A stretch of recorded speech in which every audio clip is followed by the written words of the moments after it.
அரசுமுறை பயணமாக அமெரிக்கா செல்கிறார் முதலமைச்சர் மு.க.ஸ்டாலின். 17 நாட்கள் பயணத்தில் முன்னணி நிறுவன தலைவர்களை சந்திக்க திட்டம்.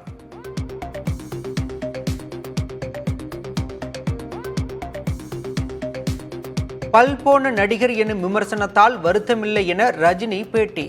நகைச்சுவையை யாரும் பகைச்சுவையாக பயன்படுத்த வேண்டாம் என்று துரைமுருகன் கருத்து. ஏகப்பட்ட பழைய ஸ்டூடெண்ட்ஸ்,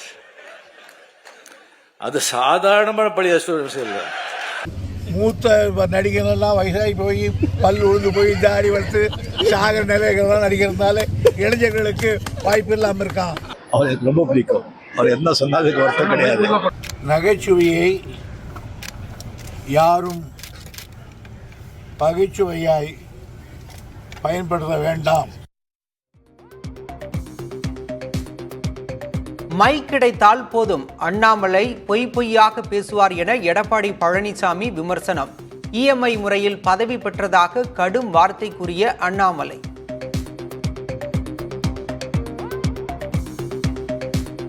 இந்து சமய அறநிலையத்துறையின் கீழ் உள்ள கல்வி நிலையங்களில் கந்தசஷ்டி பாராயணம். முத்தமிழ் முருகன் மாநாட்டில் நிறைவேற்றப்பட்ட தீர்மானங்களால் சர்ச்சை.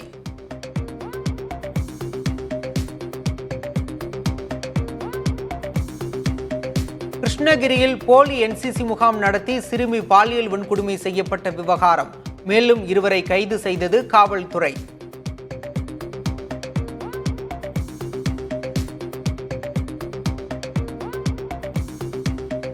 திருச்சி எஸ்பி வருண்குமார் திமுக ஐடி விங்காக செயல்படக்கூடாது. நாம் தமிழர் கட்சி தலைமை ஒருங்கிணைப்பாளர் சீமான் விமர்சனம்.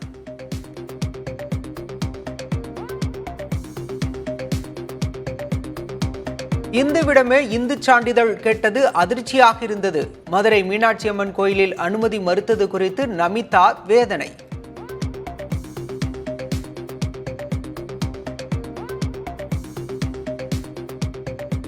நாடு முழுவதும் கிருஷ்ண ஜெயந்தி விழா கொண்டாட்டம். உரியடி போட்டியில் பங்கேற்று இளைஞர்கள் உற்சாகம்.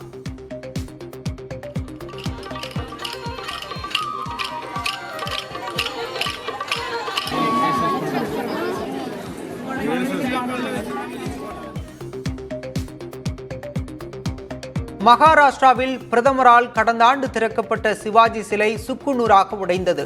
முறையான பராமரிப்பு இல்லாததே காரணம் என எதிர்க்கட்சிகள் குற்றச்சாட்டு.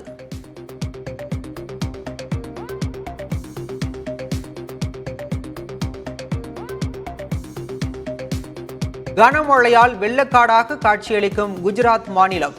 பாதிக்கப்பட்ட பகுதிகளில் மீட்பு பணிகளை துரிதப்படுத்த அரசு உத்தரவு.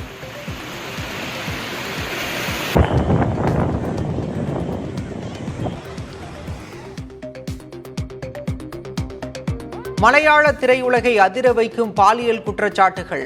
மேலும் சில நடிகைகளும் நடந்த கொடுமைகளை வெளிப்படுத்தியதால் பரபரப்பு.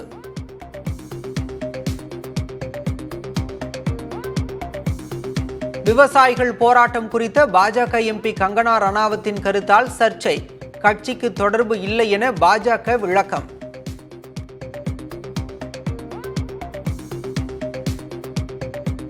கொலை வழக்கில் கைதான நடிகர் தர்ஷன் பெங்களூரு சிறையிலிருந்து பெல்லாரி சிறைக்கு மாற்றம். சிறையில் சலுகைகள் வழங்கிய புகாரில் பரப்பன அக்ரகார அதிகாரிகள் 7 பேர் பணியிடை நீக்கம்.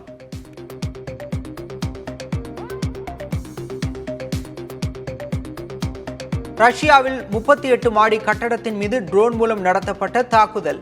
யுக்ரைன் மீது ஏவுகணைகளை வீசி சரமாரி பதிலடி கொடுத்த ரஷ்ய ராணுவம்.